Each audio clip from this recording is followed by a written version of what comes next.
我揀多次都係絕對會跳上嗰架飛機，然後嚟台灣讀書，因為只有嚟到呢度，我先可以做自己真正想做嘅嘢，然後先會係變成而家嘅我自己。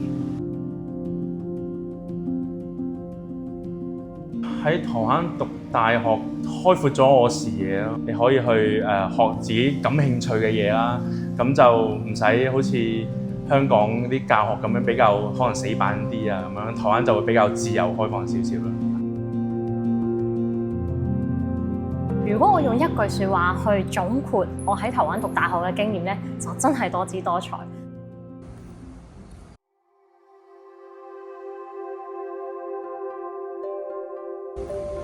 之前 Year One 嗰陣都有喺呢一度做過啲戶外演出嘅。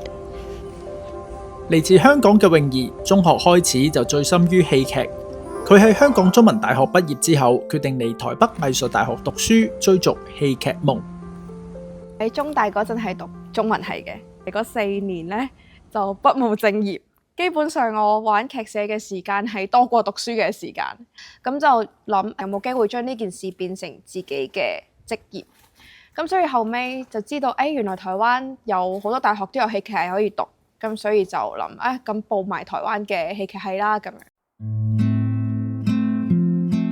對我嚟講，好多事都好難忘，可能每個學期都會有大大小小嘅演出，每一個演出都會喺我心目中留低一個好深嘅印象，因為每一次可能演唔同嘅角色，帶俾我嘅感受或者學到嘅嘢都好唔同。6年嘅大學生涯，一定係好辛苦嘅，但係有幾辛苦，同時就有幾開心，有幾好玩。可以真正做自己想做嘅嘢，讀自己想做嘅嘢嘅時候，會覺得開心好多。咁泳兒未來有咩計劃同目標呢？會完成呢個 master 啦，咁然後喺課餘之外咧，有時間都有接一啲外面嘅演出嘅。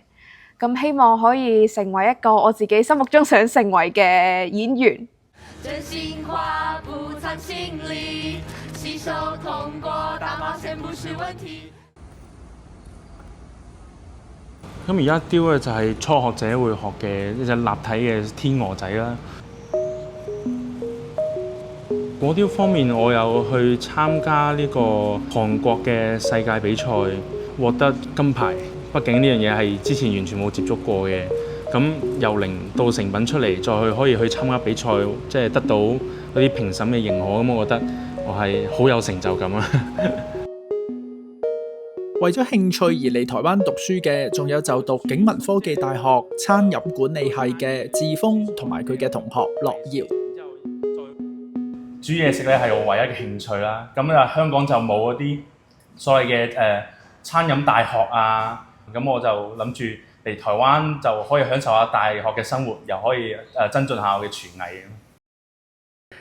其實我覺得獨處真係 not only 係真係獨處嘅，包括食品安全啊，或者係點樣去管理一間餐廳，教你點樣去做一啲財務報表，其實係涉及好多成個餐飲嘅系統都有咯。樂瑤同志峰嚟台灣讀書之後，都參加過唔少國際同本地嘅比賽，仲攞到好好嘅成績。好感激啊！因為其實我入嚟呢間大學嘅時候都冇預估到係有可以比賽，即係出國比賽啲機會，或者係本地比賽咁樣啦。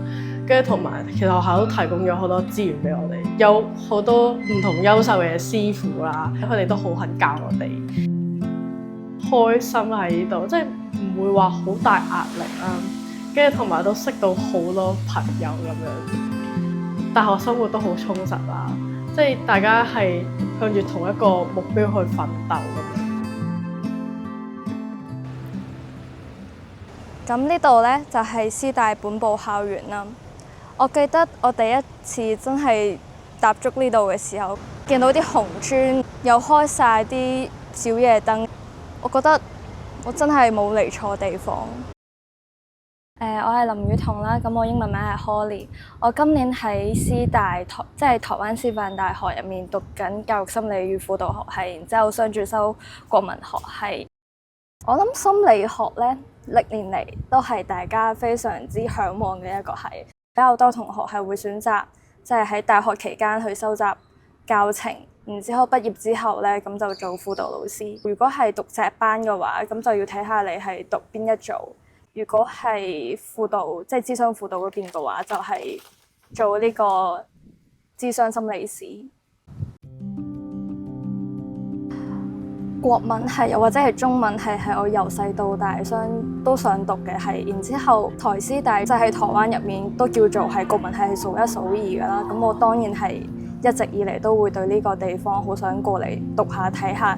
我而家行喺文學院入面，我都會覺得當初嚟台灣讀書係一個冇錯嘅選擇。我覺得佢唔會令我後悔。因為我覺得嚟台灣讀書嘅話，係接觸到好多我以前根本冇辦法接觸到嘅嘢。港澳永久居民如果想到台灣升讀大學，可以經由海外聯招會嘅網站申請，大約喺每年11月起開放報名。另外，亦可以透過單獨招生嘅渠道，直接向心儀大學申請入學。中學畢業直接升讀大學固然係一條出路，但投身社會之後，亦都可以重返校園增值自己。就好似喺香港有7年航空業工作經驗嘅 Jason。過去嘅工作都係通常對住旅客啦。喺疫情期間又覺得其實貨運呢個方向咧，其實先至比較長期性。即係讀貨運其實係一嚟係補翻我自己嘅一個，即係以前我冇嘅 degree 啦。咁第二就係裝備自己。咁咧呢度就係我學校嘅航管理學系嘅系館啦。咁我平時我就係喺呢度上堂。喺呢度嘅得獎係比我本身嚟嘅預期係多好多嘅，即係喺呢度讀咗書係擴闊咗我嘅一啲世界觀啦。我依家讀嘅 logistics 係真係唔單止淨係 focus 喺航空貨運，我都需要認識埋唔同其他嘅一啲物流嘅方法，咁我先至能夠真係完全咁裝備自己。港澳學生喺台灣嘅大學畢業後，可以透過評點制等嘅方式申請留台工作。為咗更便利佢哋投入職場，台灣政府近年取消咗評點制嘅配額上限，並且鬆綁門檻。港生 Nina 就係畢業後選擇留台發展嘅其中一員。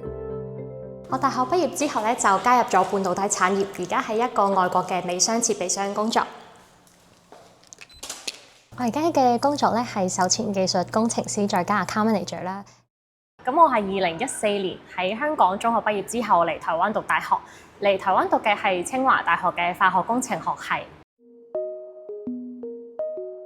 我嗰陣時嚟清大咧揀化工系，主要嘅原因咧係因為我好中意化學。嗰陣時又覺得哇，如果加上工程嘅話，咁個工程嘅女仔會好犀利，好吃香喎感覺。如果我用一句説話去總括我喺台灣讀大學嘅經驗咧，就真係多姿多彩。無論喺學業上面嘅部分啦，譬如你其實係可以收好多唔同外系嘅課程。第二個除咗學業之外咧，就係課外活動嘅部分。譬如清華大學其實可能就係有上100個社團，咁嗰陣時我都參加咗好幾個社團。當初我大學畢業嘅時候咧，其實基本上係冇乜考慮過返香港工作嘅，因為台灣嘅科技業嘅工作量其實係非常非常大，咁啊就業機會都好多，而且你往上嗰個薪資條件咧，其實個水準都唔差。Yes, that's exactly right.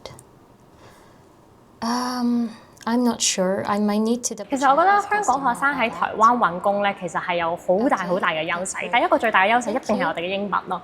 未來其實應該都會預計繼續喺台灣生活嘅，因為而家台灣生活嘅工作都好穩定啦，同埋我哋未來可能同我嘅另一半都有喺台灣可能買樓嘅規劃，所以未來的話應該長期都會喺台灣呢一邊生活。